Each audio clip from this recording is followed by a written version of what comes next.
feel the rounded. Once you feel the rounded, you're gonna feel the little connector attached to it.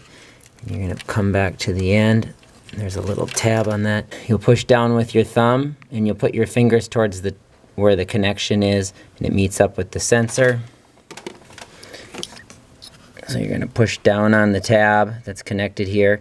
You'll put your fingers up here and you're gonna pull back with these two fingers. So push down and then you're gonna pull back to release.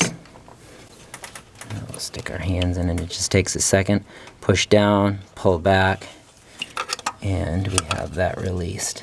So again, we're pushing here and pulling back. There is a safety switch here as well. You may have to switch over. So when this is in, push it over.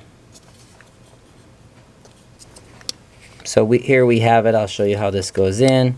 So it's pushed in. When it's connected, you're gonna push here, and then you're gonna have your two fingers in there, and you'll pull out, okay? This is a two-part switch, so if it's out like that, you're pulling, you'll notice you can't get it. You're gonna have to go in there, push that red piece to the right, and then you'll push, and then it will pull off. Okay.